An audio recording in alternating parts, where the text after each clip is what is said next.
Hi,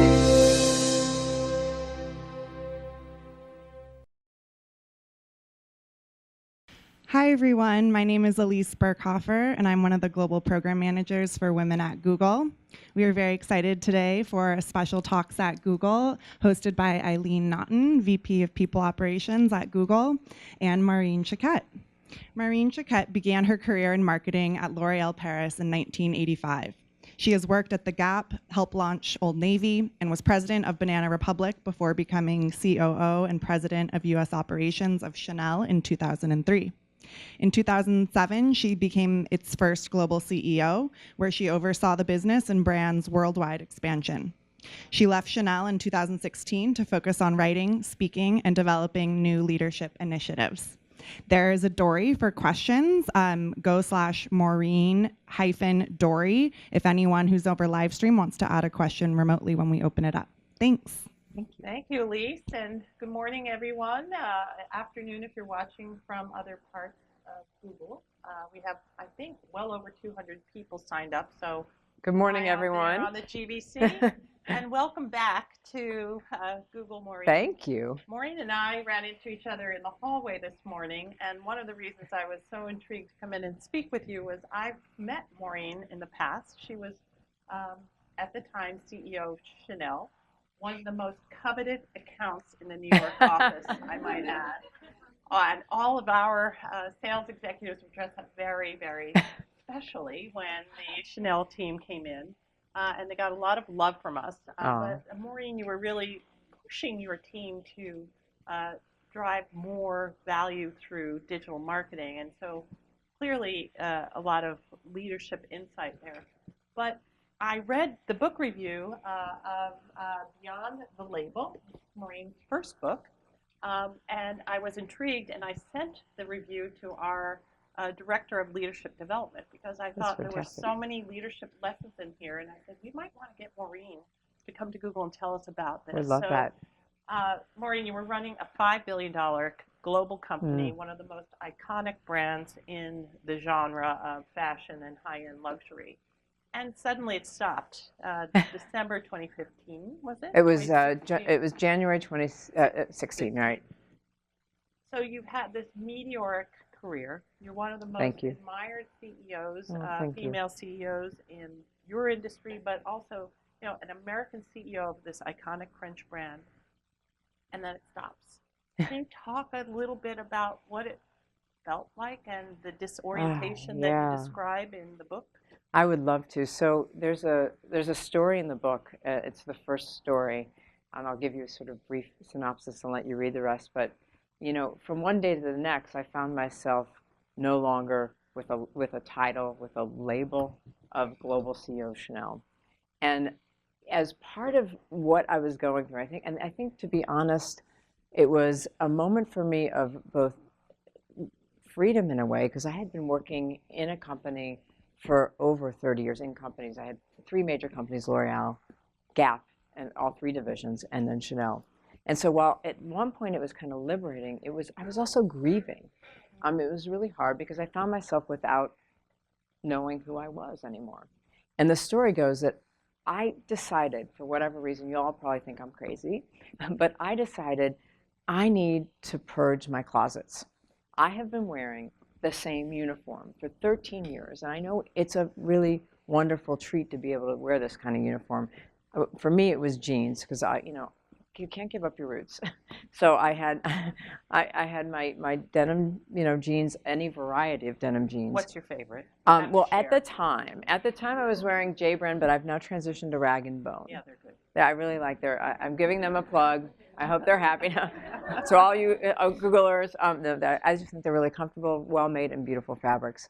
But I would wear any variety of J brand jeans back then. My American Apparel, now they're going out of business, unfortunately, tank tops and a Chanel jacket. Every day, 13 years, that's what I wore.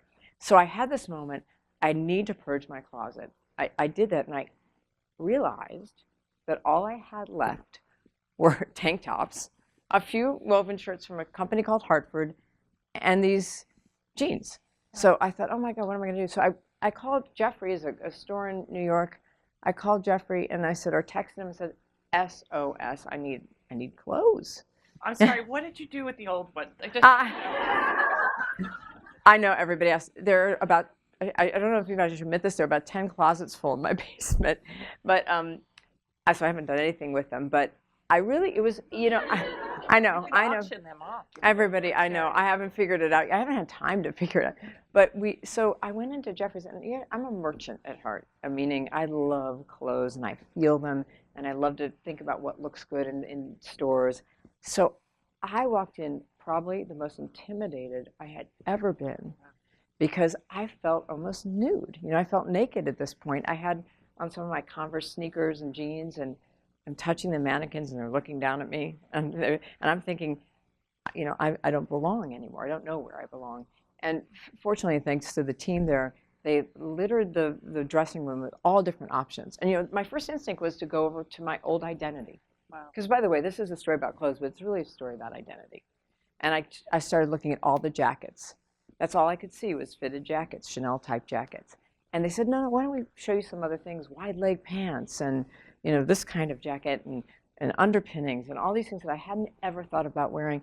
And I started to look at myself in the mirror, and I thought, oh my God, there's a person in there beyond the label, really, beyond the label of Global CEO Chanel. And it was the beginning of almost the process that I went through of rediscovering who I was after this 13-year stint as the CEO. So 13-year stint as CEO of Chanel. Purging your closet is a metaphor for purging your life. That's exactly right, yeah. Your marriage of 26 years, is it? Purged that too. In a rather dramatic way. It was, it wasn't dramatic. It's interesting to be in this situation where, and I think in honesty, a wonderful, wonderful relationship, which is still there, is a friendship. And to recognize that and to be able to say, can we evolve this relationship from what it is and go beyond our own labels, basically, cool. into a friendship. And so Antoine, I call him my husband, instead, because we're best friends. And he lives in Africa. His passion and his work is really in setting up NGOs in Africa. So he's living in Burundi. He does a lot of work also in Uganda. But I also realized, and what was interesting about our relationship is so much of what he had to do in so many ways was follow me, and this allowed him to follow him. So it was a real opening. And now, I say this, it sounds really easy, but I cried for 3 months. And I kid you not, this was not an easy thing. But it was you're right, it was a kind of identity. It wasn't, I hate to say purging. No, I'm sorry, no, that no. may be a strong word. Yeah. But do you think, had your separation from Chanel not happened, do you think you would have been provoked to move well beyond all of your labels? It's interesting. My marriage, we were separated long before I left Chanel. And it was interesting for me actually to go through that. I don't want to talk too much because it's going to be, I think it'll be the subject of my next book. I'd love to talk more. We can talk, but because I haven't formulated all my ideas yet. But it was, and I don't, how sometimes when you're in it, and I think in a way I'm still in that, you don't have the distance enough to say, what did I glean from this, or what questions can I ask, and what observations can I make that might help other people going through major transformations. I'm still in the transformation. I think kind of we always are, right? But this one was a big one. It's remarkable. So many strong women are giving voice to what it is we experience in life. Sheryl Sandberg, who was one of the founding, she was the founder of Women at Google when she Amazing. was here, has just come out with Option B, and her whole premise of resilience, and you actually learn how through difficult transitions just how resilient you can be, and resilience itself is a learned skill. Is that something that you've been toying with, or I haven't been able to read the book yet, but yeah, in fact, very early on in my career, I started learning this notion of resilience, and there's a story in there when I was a young merchant at the Gap. Now, you have to understand, I was at L'Oreal for 3 years. I was pretty sure, and I had no idea, by the way, that when I went to L'Oreal, I was going to be a marketer. I studied literature. So Yale. Yale. Any Yaleys in the room? Maybe some out there. hi, but I studied film as a literary form. So I was looking at imagery and trying to understand the emotion that's created with image. And I never thought about that might be a career in marketing, but how logical is that really when you Especially think at L'Oreal, which is such a visual marketer. Exactly. And so I fell in really in the right place. But I'd come from this 3 years and I'd gone on the road. L'Oreal has this great program where they sent me actually to the north of France, which is the industrial part of France. I mean, all my friends were going to, the Côte d'Azur, and I'm in the north of France with the coal mines. And they actually asked you to sell L'Oreal products out of a suitcase. And you're basically a traveling salesman to hypermarkets. Hypermarkets are 3 times the size of your local supermarket, I mean, at least. And I would meet with these guys, and there's a story in there. I met with one guy, and he bought peas, he bought sanitary concerns, and he bought hair gel. Now you can imagine, and I was selling mousse that day, and his hair is all slicked back, and I'm thinking maybe I should change my marketing. I've got the marketing speak, and I'm giving my sales pitch, and he's like, finally he said, no. Look, let's talk about the uncap. How much will you give? And we started going back and forth, and I realized that I actually had to step in his shoes to understand.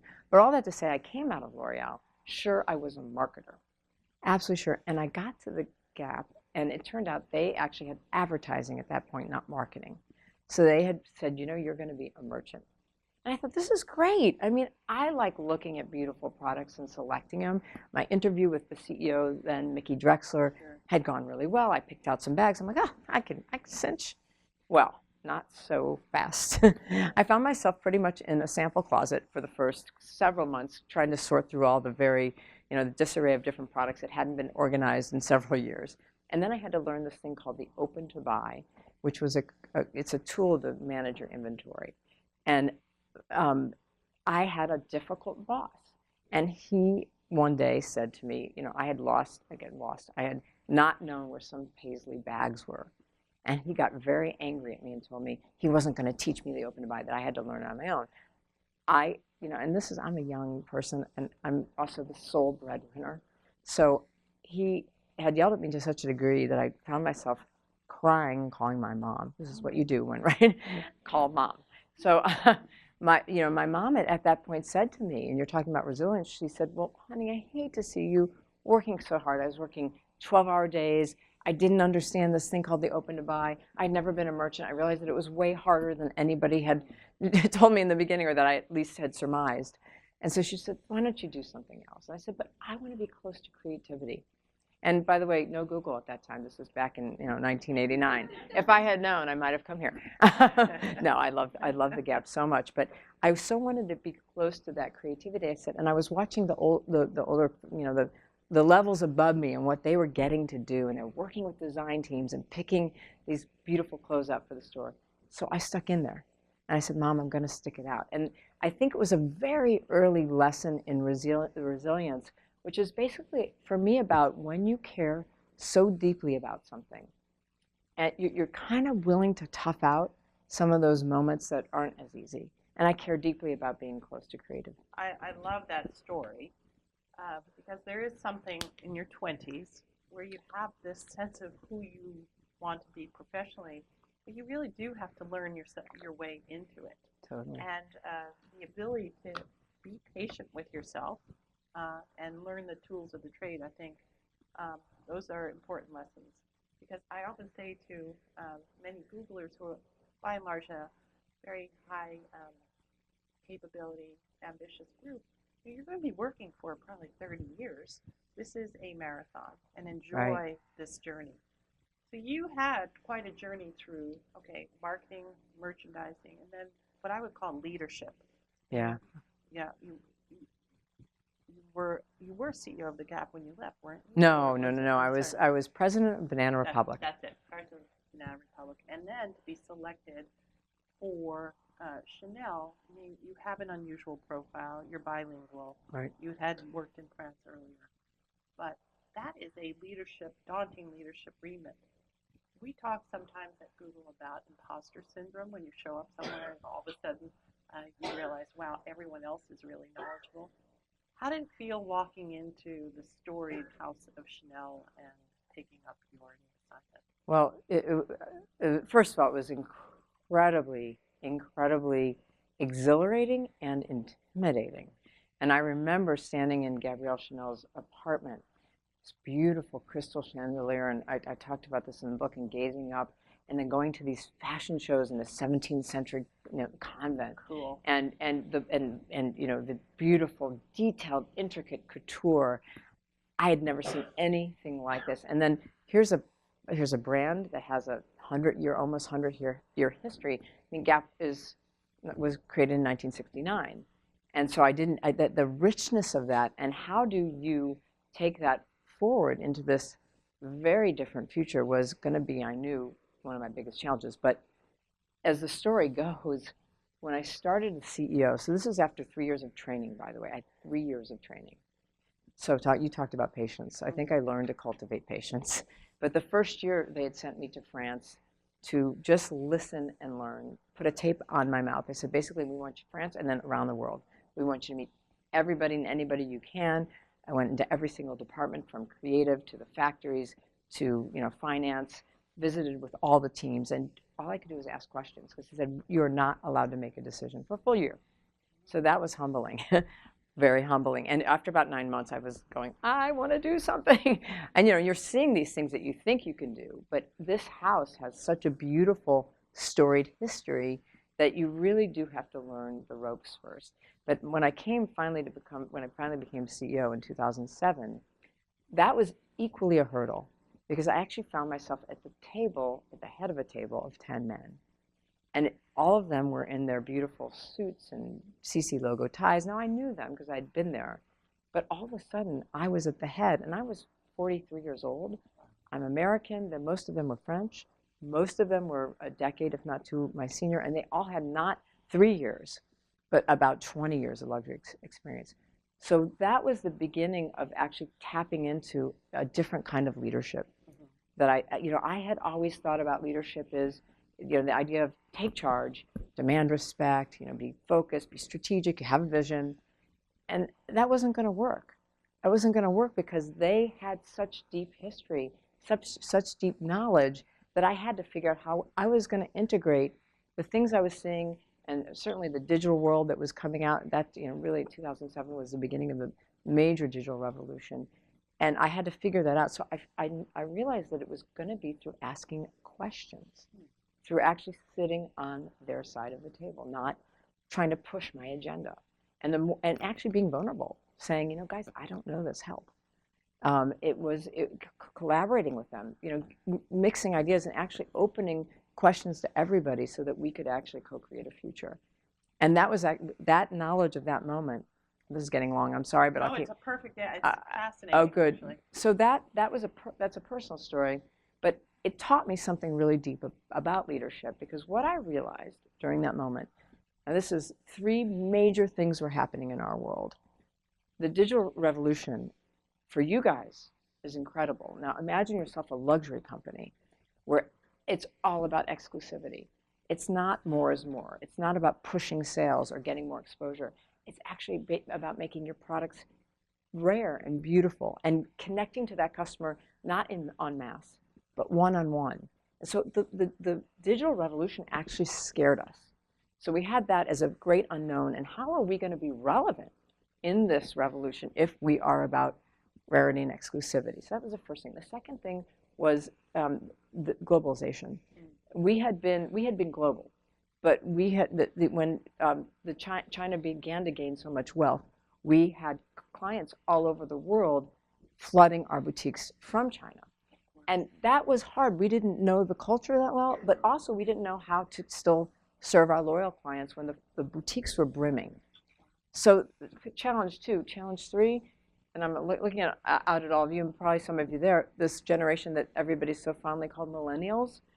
For a luxury brand, it's a patriarchal company. It is based on a lot of history, and you have people who are born with devices in their hands and who have a very different perspective about what makes up a luxury company, not to mention different values about ethics and social behavior. So as I'm sitting at this table, and this happened over a period of a few years, I realized that what I learned when I came into the unknown and uncertainty about how I should behave as a leader was something that the leaders in our company would greatly benefit from. And that we as a company, in order to step into this new age, would actually have to adopt new leadership behaviors and shift our culture. And were you explicit about those leadership behaviors with your direct team? Yes, and I'll tell a funny story about that. So I had a coach, and I had begun to realize that these were things that were starting to help me. So when I could sit at the other side of the table with my team, when I could actually engage in questioning and curiosity, not only did our relationship get better, but more ideas started to spawn. So I decided, great, I got it down. I know what qualities. I am going to teach these guys what to do. At this point, by the way, I had added some women to the team. So I had added 6 women, actually. So it was a rainy day in July. July is not a good month. I couldn't control the rain, but July is not a good month in France because it's a month before people go on vacation and people leave for months. Very busy. So very busy. People are stressed out. And I corral my team into a dusty ballroom. And the ballroom was 10 times the size of this room, and there were 20 of us. So you can imagine what that felt like. And then I had them play those team building games, which sometimes are good, but when you're in a group of Europeans and when you're actually forcing them to be out in the rain, because we did them out in the rain, I don't know what I was thinking. That doesn't go over so well. And then I got up on my bandstand and I started to say, listen, we need new leadership qualities. We need to change our culture. We need to be more empathetic. We need to be more flexible. We need to be more collaborative. You can imagine. Okay, so ooh is right. Biggest faceplant of my entire career. Wow. Did they revolt immediately? Well, so pretty much. I had also brought some consultants from California, and that just wasn't the right mix. They felt like, first of all, it doesn't rain here, so. Right. Touche. They felt like I wasn't taking into account their perspective, their point of view, their great history, all the things that had made them great up until this point. So I had one of those moments where your biggest errors are usually your greatest learnings. And August came, took some time off. I had organized an offsite with a great, wonderful poet and speaker named David White, and we had to cancel it at the last minute. I canceled it because I thought, what am I doing? I didn't actually listen to or heed my own advice. I actually need to let go of my preconceived ideas and collaborate with them on how they see the future. So while my ideas around leadership might be valid, I'm not going about this the right way at all. So I sat down with each team member for over 2 hours, one by one. I just said, tell me how you see the culture. Tell me what you hope to improve. Tell me what you hope to retain. What about you? Where are you struggling? What are your ambitions? What's your purpose? What do you care about? And how can you contribute to what we're going to co-create? So I gathered all that 20 hours of interviews into some themes, and we met again, and this time they were completely engaged, and we co-created something we later called active and conscious leadership journey. Oh, so listening was key, Right. acknowledging their expertise, respecting their history and their legacy. So the active leadership, active and conscious leadership journey. Can you tell us a little bit about that? With pleasure. So one of the things I also realize is in any company there's a very specific culture. And while I respect lots of consultants, I knew that actually in this culture, for this company, it was going to be more about really creating something very, very specific for them that's tailor-made. And that takes into consideration not just the culture of the company, but the business issues that we have, right? I mean, that's what we're, ultimately you want to create an environment where good business can flourish and employees are happy. So I decided we're going to design this. I had a coach. We decided that we would design it together. And it started with having outside speakers just like today. Only the difference perhaps in this situation was we would take an outside speaker and ask them to work with us on our questions. And so that we would have a session of speaking and then we'd go into some of the things that were going on for us. So the first speaker was a wonderful poet by the name of David White. And everybody thought I was crazy at first, but if you want to hear that story, we can come back to that. We had Scylla Elworthy, who was a peace builder and had worked with Desmond Tutu and taught us a lot about nonviolent communication and deep listening. So the idea is you were going from inside out. So who am I as a leader? What do I care about? What triggers me? What gets me excited? Then who am I with relation to my colleagues, my team? Who am I with relationship to the business and to the world? And so it went from inside out, started with David White, went to Scylla, and then we started actually with some business leaders like Clay Christensen. We used Dan Pink. And so the idea was really try to understand, how do you connect who you are as a human being, as an individual, to your greater business purposes? And this took and there was that component. Each executive had a coach. And this is in the phase where we were just in 20 people. And I asked them to work on anything they wanted, just one thing, choose one thing. And I mentored them through that coaching. So it was a very rich program, and it lasted for, I actually don't like to call it a program, I like to call it a journey. And because it's actually, leadership doesn't start and stop. It's something that we do all the time, and we're active and we're conscious in it, hopefully. So it ended up a year long for this group, and they were so enthusiastic because by the end of this time, they were working in new ways together. New ideas were coming about. Our business was on fire, and the brand reputation had never been better. So they wanted to roll it out. They ended up, and this is what was so amazing to me, I get chills thinking about it, they said, we'll roll it out to the next 200.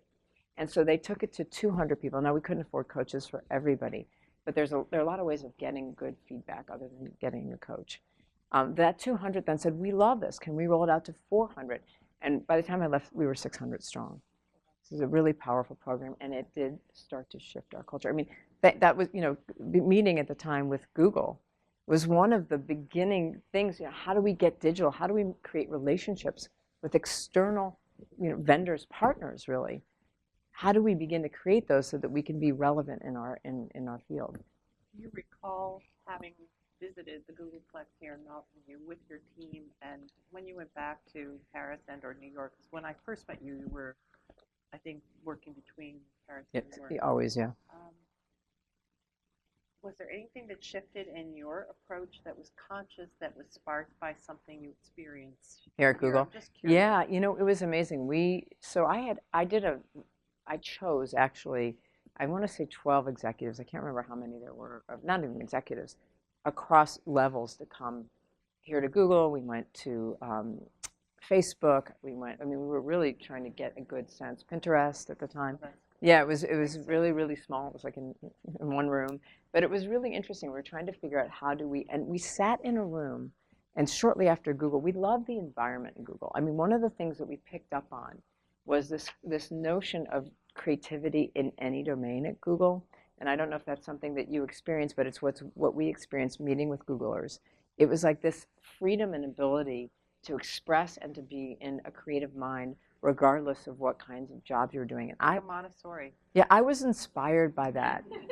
Totally. I mean, and just the ideation. We drove in the driverless car, and the kind of ideation and forward thinking that I think Google has was something I wanted to learn from, because even though luxury companies, one of the components of being a luxury company at the highest end is history, you can't ignore the future. And if you get stuck on history, then you've got a problem getting into the future. And that's a balance that you have to achieve. Which is a problem. Actually, France has that problem. I love France. I went to university for a year in Paris, lived there afterwards. And increasingly, and I go back there on business quite a bit, but it does feel a little stuck.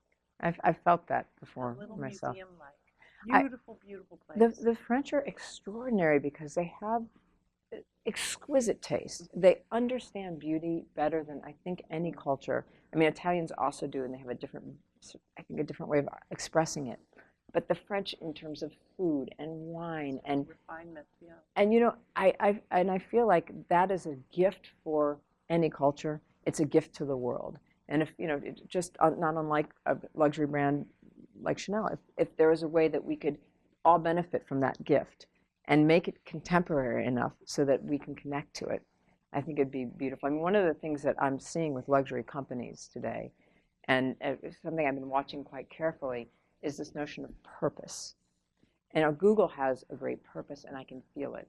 And luxury companies, some of them do, and some of them are still developing that. And purpose to me isn't just about adapting a cause. It's when the cause and who you are is intrinsic. So I think about Tesla, for example. Now that, and you look at their luxury, they've made a luxury car, and their sales have been better on their top model than BMW, I think, and Mercedes. But what's so interesting to me about Tesla is you have all the fittings of a luxury car because it's beautifully appointed, it's a technological innovation, and yet you feel good about driving it because you're not putting more, carbon monoxide into our environment. And there's something about that, to me, that feels really relevant in luxury brands today, is how do you figure out how to connect to today's consumers, connect to what we care about in the world, while still having a luxury offer. And in a world of 7.5 billion people, most of whom, if they could ever afford something from Chanel, would be a lipstick, and that would be an indulgence. That's a tall order for a brand like Chanel. And how to make it accessible, yet still retain its luxury. Indeed, but if you look at, what a great brand to do that, and you have a story, a true story, a legendary story about a woman who was an orphan. She was a complete orphan. It's a rag to riches story. She, became a courtesan, and then she finally started her own couture business and became all the rage and the top couturier in all of Paris. And besides, she changed the way women could dress. She liberated us from corsets and long dresses. So that is, for me, that's a contemporary story. That, that iconoclastic perspective, the subversion. She took menswear fabrics, no one had heard of doing this, into women's design. So that, when you have as rich as... It was a revolutionary, that's fair. And you think about it for women today. And, I think about it for, and I think there are other companies, there are companies that are doing amazing things, but I think it's slower for luxury companies because sometimes the concerns have been much more around that impeccably beautiful product and service rather than thinking about, so consumers of today, they're not just in this transactional mode anymore. They don't just want the label, they want to go beyond a label.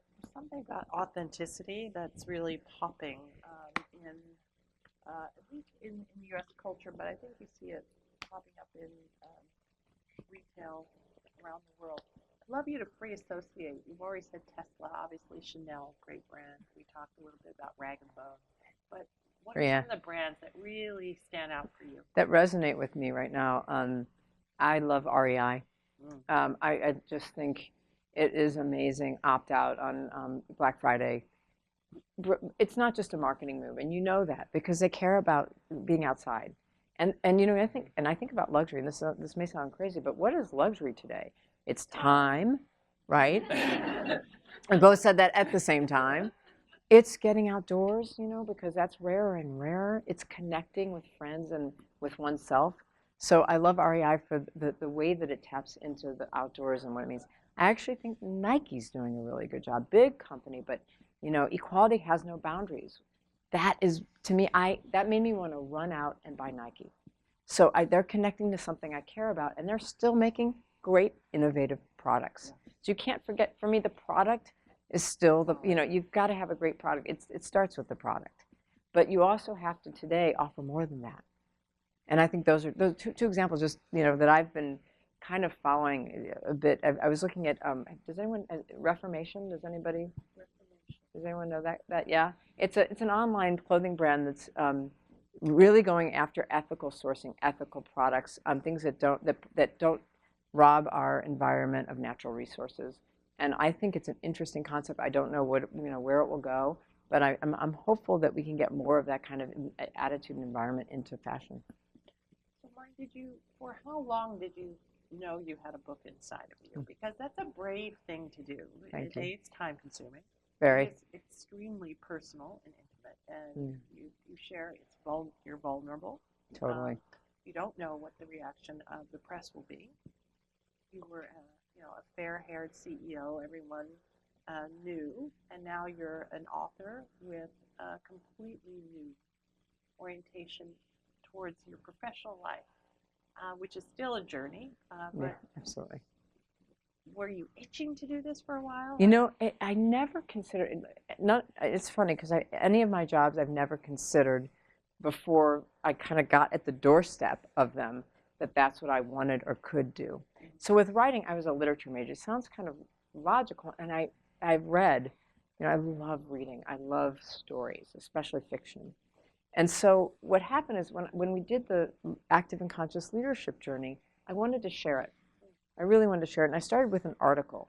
Could not get the article down to a reasonable size, and I met an independent editor who said, listen, you know, had asked me, was a great question asker, and was pulling ideas out of me.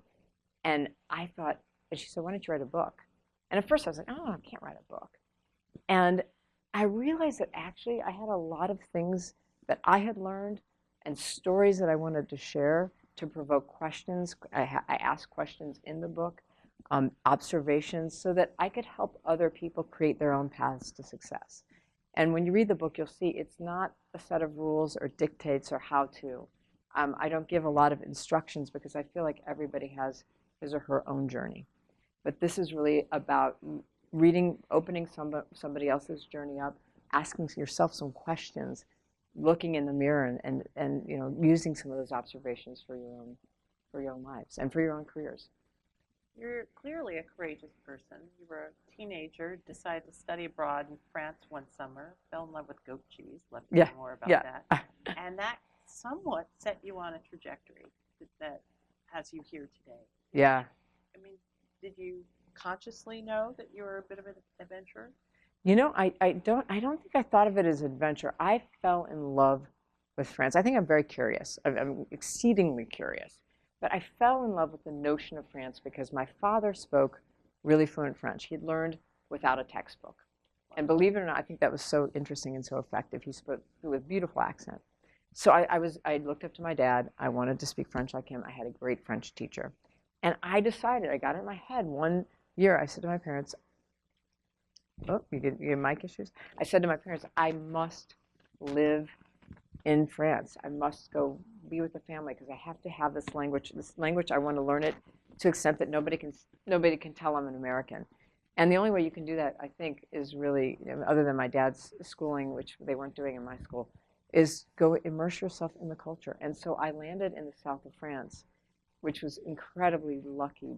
And I stayed for a month with a family, and my father was a garagiste. So he was a mechanic, and I got to work at the gas station.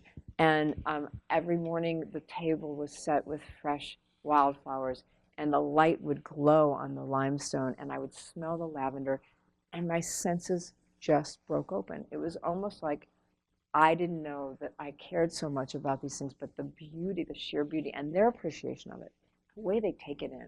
You know, l'heure de l'apéro, which you know, which is the hour that you have the drink at night. Everybody sits and, you know, they pour the pastis and come, and it's a moment to be together. And it's a moment to take in the surroundings. And I found that absolutely just refreshing, fascinating at the time in France. And I had also later gone back as a college junior. I found a roommate, and you'll read about this in the book, and she was very liberated about her sexuality and about her body. And I thought, that's cool, because I grew up in the Midwest. And, you know, women really weren't supposed to be sexual beings. I did not feel that way. I felt like, you know, I was supposed to be very, very careful with who I was and, you know, kind of buttoned up. And so this liberation really appealed to me. I love that story. I'm going to invite, now we have questions on the dory. I can keep talking, and I have plenty I could ask Maureen, but there are a lot of people in the room. There are mics, and there are dory questions. So I don't want to completely dominate the Q&A. Anyone in the room so motivated? We're going to have to get you a mic. You can take mine for a second. Hi, Maureen. Hi. So you mentioned what luxury means to everybody in today's society a little bit, time and being outdoors. So I'm also from St. Louis. And I did a little Wikipedia research earlier. But so from Where did you grow up in St. Louis? Clayton. Oh, cool. Yep. Creveport. I know you went to Johns Burroughs. I did go to John Burroughs, yeah. So I'm Yes. curious. No secrets. But she knows the area, and it's like, we can speak each other's language. So I'm curious, from Jonesboro Rose in St. Louis to leading one of the most coveted fashion houses in the world, how has your personal interpretation of luxury evolved over time? That's really interesting. I think I always loved luxury, but I wouldn't have called it luxury. Once I had that experience in France, I realized that I love beautiful things, and just the make, the way they feel, things that smell good, great food, things on the palate, things that, I love music. And so I think the initial thing that drew me was beauty and not this notion of luxury. By the way, I find beauty in things that aren't expensive, a lot of beauty. And in fact, one of my early experiences at L'Oreal was I was driving in coal mining country, and it was a foggy industrial area. And I rolled down my window, and I noticed this purple mountain of coal debris. And it was glistening in sort of the early morning hazy sun. I thought, that's so beautiful. There's a beauty in that, even though in a way it represents something that's about hardship and about difficult living conditions. But that was the beauty. The beauty wasn't the perfect aesthetic. The beauty was actually the story it told. So that was my initial. I don't know that I've changed that much on that, by the way, because to me, luxury, and I think recently now I'm realizing that luxury is so much more than objects. It really is this notion of being able to have time, being able to have space outdoors and with the people who you love. To me, that's what I think where I've evolved to. But in the beginning, and I think it's still in me, that notion of beauty is imperfection, not perfection. Yep, exactly. And it's in the story. It's in the story that there is beauty, and it doesn't have to be, this kind of aesthetic plastic thing. Thanks for asking. Hi, I'm Hi. also from St. Louis. No, just kidding. I'm from Wow, I was gonna be like, you go St. Louis. I'm from Paris. And by the Oh, way, I bonjour. love France as described by American. It sounds amazing. So I wanted to ask you, you have been CEO of Chanel from a long time. What kept you motivated, and how did you reinvent yourself all these years to keep being a great visionary CEO? That's a great question. Thank you. I think, interestingly enough, it was pretty easy from about 2007 on because of what was happening in the world, and our business was exploding. So I was being motivated just by trying to actually keep this historical brand, this incredibly beautiful house, moving into the future without compromising or sacrificing the things that made it so special. And it kept me motivated because every day there was a new, we'd wake up one morning and there was yet another social media platform to consider, or we'd have a new, in fashion, what's great is you always have new collections. So there's a new collection to figure out how to communicate to your customers, how to sell to your customers, and how to create desire all the time. So for me, that actually wasn't difficult. Towards the end of, or I guess the last 3 years when I was doing active and conscious leadership, I was actually discovering beauty in people. And so what was really keeping me motivated was watching this team and this big team and getting, hundreds of letters from people who said that this work had changed their lives.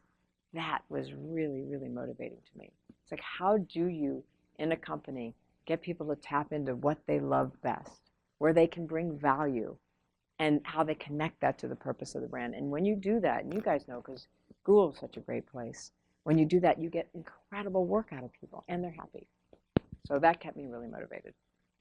Thank you. Hi, Maureen. Thank you so much for coming. Thanks for having me. And where are you from? Because this is typical Google. We're from all over. Well, I'm originally from India, but in fabulous. California for a while. So I had a question around the inflection points in your career. Could you speak a little bit about what brought you to your next opportunity from L'Oreal to great Gap to Chanel? These are so different. Great question. So I moved to, so the L'Oreal story is that after 3 years I was there, and I loved it there. I was learning all about marketing. By the way, I did not go to business school.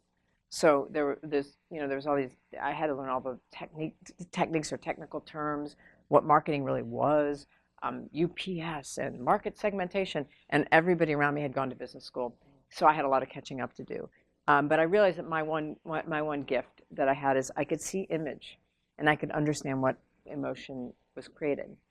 The thing is after 3 years, I didn't see a lot of women at the top then, and it's changed so much. I mean, L'Oreal is now one of the best companies for that, but back then it wasn't.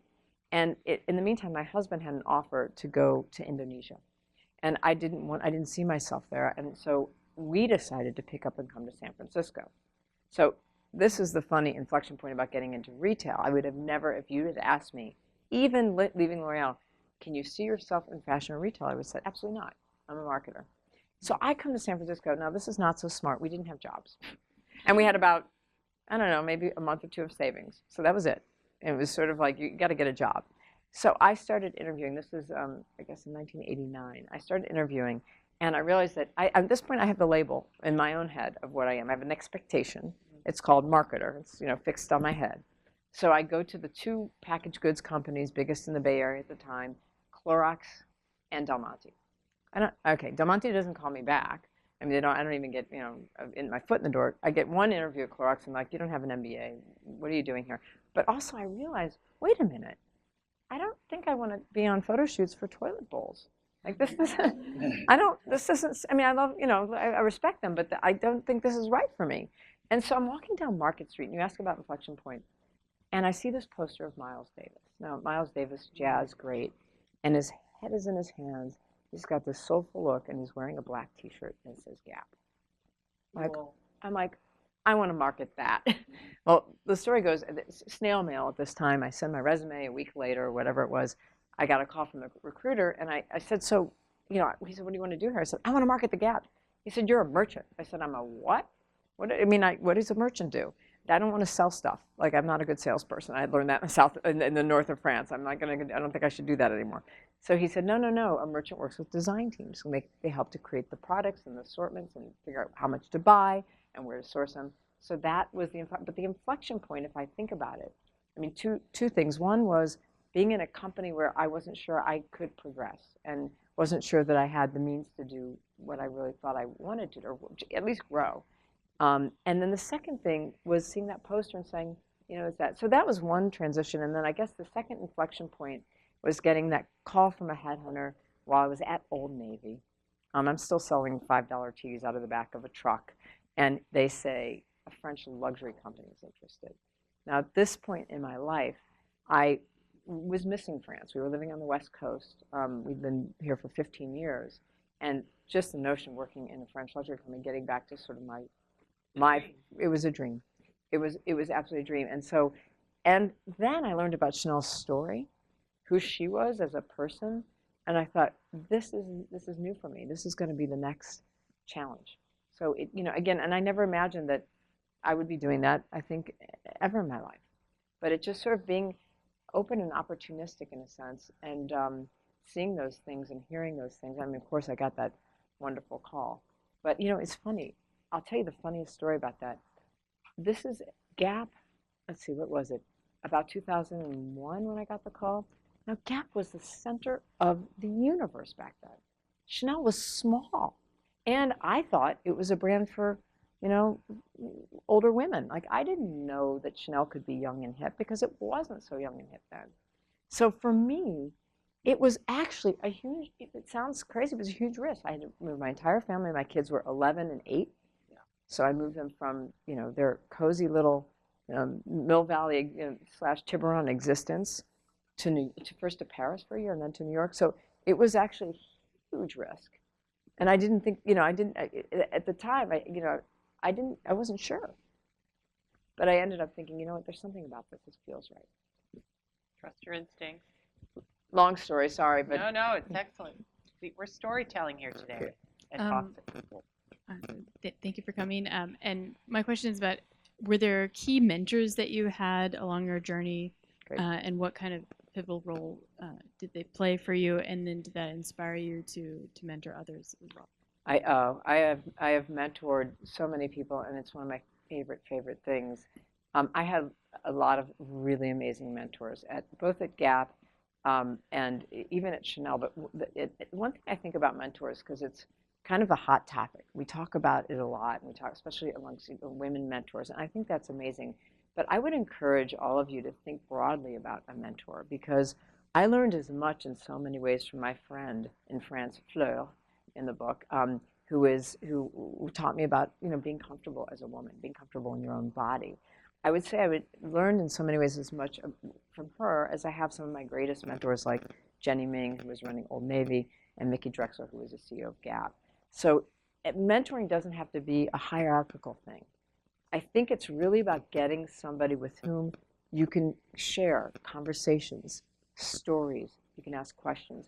I mean, a lot of mentors mentees, I guess is, I don't know how we term that, will have asked me, so what do I do about that? And I never answer. Instead, what I do is I ask them more questions about what they care about, where they want to go with this. And what ends up happening is they find answers that are better than any answer that I could give. And so for me, that means that mentors can be a broad range of people. And it doesn't have to be somebody who is really impressive or higher up. In your book, you talk about, just to follow on this getting comfortable in your own body, you talk about spending a long time in your career operating in a masculine frame. When did you realize that wasn't working for you? Or did it work for you for a while and you just decided to move beyond that label? It's interesting. I never really thought of it when I was at Gap, first of all, because I think we were such drivers of business. And while leadership and management was incredibly important, and Gap was progressive in this, the one thing that Gap had done for me, they had given me a coach. So I had already been working on my own leadership capabilities and learning even more how to listen. I have a funny story in there about once when Mickey Drexler taught me how to listen. A very tough story. Another one of those embarrassing moments. But so I was aware of this in myself, but I wasn't so aware that it would be those feminine qualities. People, by the way, I didn't label them feminine qualities. Sociologists and researchers are now saying these are feminine qualities, but can be found in men and women. In fact, they happen to be intrinsic to women, but they're both men and women share these qualities. So once I started, I didn't notice that, or I didn't think about it that way, I would say, when I was at the Gap. Once I got to Chanel, as I realized that I had to shift from the drive out of the strategy and vision and focus and all the things that had made me really successful, that I had to actually use those other things that I was also aware of and working on. But those things would become more important, or not more important. Those things at least had to be integrated. And I think that the one thing I think about sort of this masculine, feminine thing that a lot of people are talking about, I don't love the labels. I really don't. And I think, there's different people have different qualities. But what I see is that great leaders actually combine. So they know when to be firm. They know when to be strategic and focused and determined. And they know when to listen and to be empathetic. So that the balance of great leaders is what I'm really intrigued by. And if you watch great leaders, you can really, really see that they are toggling quite a bit in all different ways, I should say, multidimensionally. Maureen, thank you so much for sharing your story. Thank you. You've had an incredible career. And if you were to look back and talk to your young self as you were just starting out in your career, what's the one piece of advice you would give yourself? Well, I'll tell you, and because people told me this, but I look back and I think about this a lot. Two things. One is I was so serious, and I was so, I was really I took everything to heart all the time, and I had it, and I still have it. I'm working on it. It's work in progress. But so my young self and my old self share this. I have a big self-critic, and I think I would have actually just tried to quiet the critic a little bit, and at times that I was really beating myself up a lot. The other thing, and we haven't talked about this much here today, but other things worth talking about. I have 2 kids, and I was traveling, a lot, every 3 weeks, just about since I was at Gap. And I raised both the girls, and Antoine was there as the stay-at-home dad, which was, at that time, at the Gap it wasn't so unusual, but outside the Gap it was, and we took a lot of flack, and it was there's a painful story in there about this, but I would have loved to have some conversations with my kids about what that was like for them and what that was like for me. And I think I was so grateful to Antoine that he was home and that he was taking care of them, and I thought everything's fine. But in fact, and you'll read in the book, there's a story that everything wasn't that fine, and these are hard things to grapple with. And you're in a wonderful environment here, where you have flexible working schedules. But I do think it's things aren't perfect. And this thing called perfect work-life balance, it's another label. It's another label that I feel really uncomfortable. It makes us feel. I think it disappoints us automatically. You set yourself up for disappointment and for feeling guilty, as a mother or a father, by the way. Yeah, I call it managed disequilibrium. And sometimes work I wins, like that. and sometimes family wins, and as an individual, you have to make sure you win every so often, because otherwise, no one actually wins. But knowing that it's never in perfect balance, it's liberating. Yeah, exactly. Well, yeah, and you live with the sadness. I mean, I cried on planes to Hong Kong. I remember just leaving those little kids, and I didn't want to leave. Lonely hotel rooms at night. But you also know where you show up, and where you show up to me, and for me was, I had two girls, so it was the emotional ways of crying on mommy's shoulder, and hugs at night, and just when I could support them emotionally, and then schoolwork, because Antoine is French, so he didn't know the American school system quite as well, and trying to really, really be present in those moments when you are there. I think is so important, but not to the extent that you get exhausted yourself, because then you're not present. So our first question is, can you share some practical advice on cultivating sponsors and champions in your organization? Practical advice on cultivating sponsors and champions in the organization. Yeah, I think that's a great point, or great question. For me, again, it was about, and I think about my own personal experience, because, by the way, I didn't necessarily have at Chanel that many sponsors other than the owners at the time, because nobody knew me, and while they wanted to like me, my experience didn't fit the exact profile of what they thought should probably lead the company. So it really was about listening and about being on their side of the table, and to actually get champions means that for me it's a two-way street. It's not about convincing someone. It's not about telling someone what to do. It's actually about living in their world and with them and what they do. And then you co-champion something.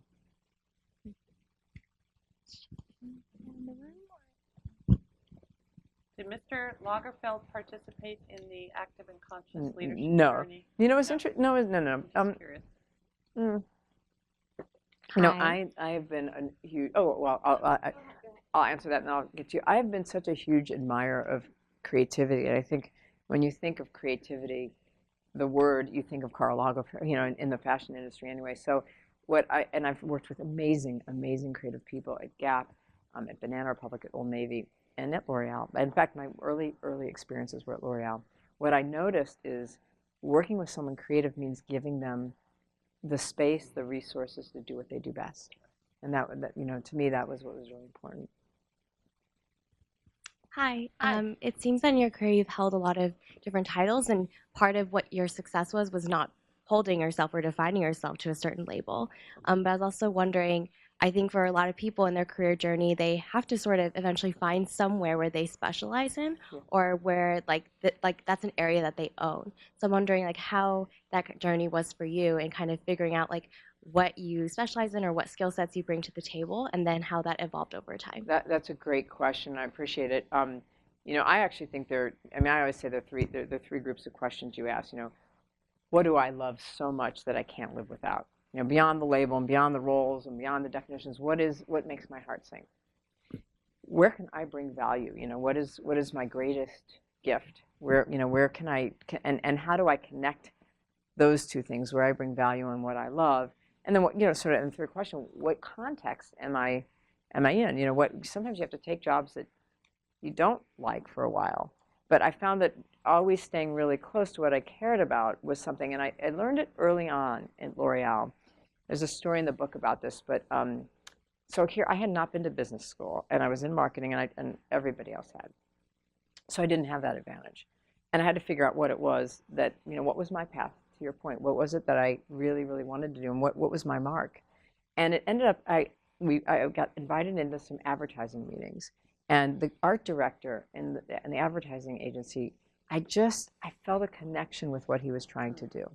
And we had this big oval tables, and I would find myself like kind of scooching over to the advertising agent side. You know, you're supposed to be this client and agent back in those days. And I found myself wanting so badly to see through his eyes. And it turns out we became friends. He's the one who taught me about jazz. We became friends and spent a lot of time, and he spent a lot of time showing me how he sees beauty, which is how I thought about beauty as kind of an imperfection, because he was showing me models, and they might have been plastically perfect, but he'd say, but she's not giving something in to the camera. Like, he talked about it in such cool terms. So I think, you know, from my perspective, it was really kind of tapping into that, what it is I care so much about, and how can I bring value. And in that environment, for me, that was one place I could bring value, because it was different from what most everybody, you know, most everybody was doing more classic marketing. Not to say everybody, they were great. You know, you said it's a great aesthetic company, but for me, that was really what counted. I think we have time for perhaps one more question. Anyone in the audience or the Dory? Oh, a gentleman, I love it.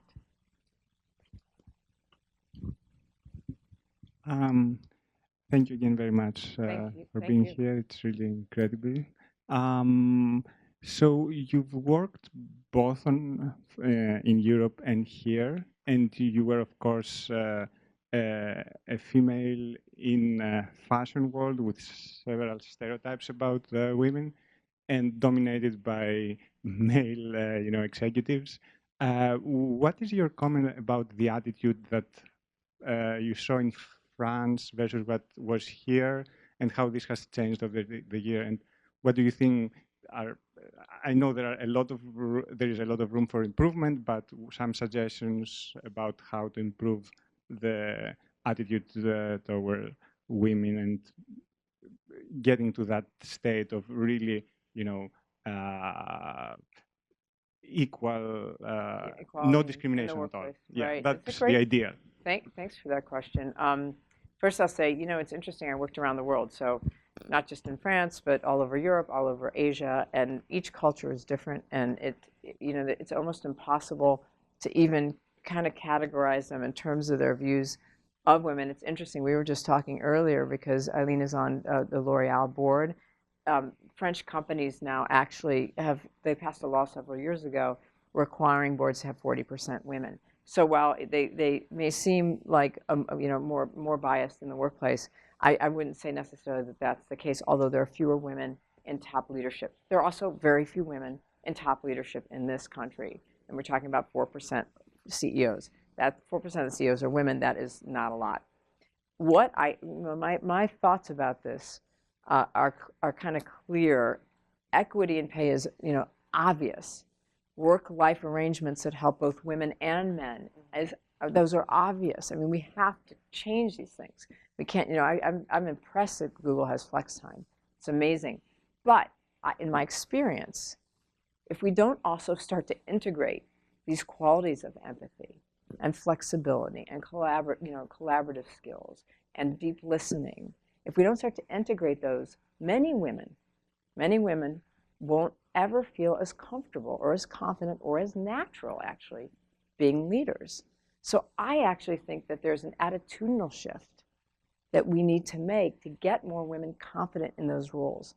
You know, past I call it the hard stuff, meaning the pay issues and the work-life arrangements. We need to expand our frame of leadership. We need to look at leadership differently and consider that there are other qualities both required for the world, but also that are intrinsic to women and make women actually really good leaders. And the good news about this is, by the way, and there's research done on this, that women leaders, where women are leaders and where they're on boards, those entities perform better. So you know, this is a win-win for everybody. Well, that's a perfect statement to end this talk on. Maureen, we've had a lot of discussion at Google on these very issues, especially lately. There's been a lot in the news around gender parity, pay parity, the tech industry, and we're very, very convicted about ensuring that you get paid for the job you do, not for the person you are. And talent and tenure and performance in the role matters, but gender has no place in that equation. So Thank you, Maureen, for Thank sharing you. your active and conscious leadership journey with us. Thank I you. can see it is, you're on the journey, and there's Always. probably a lot more interesting acts that we're going to read about or hear about in the news. So best of luck to you. Thank you for spending Thank time you. at Google today. Thanks, everyone. Thanks to all Googlers. You're amazing. Thank you.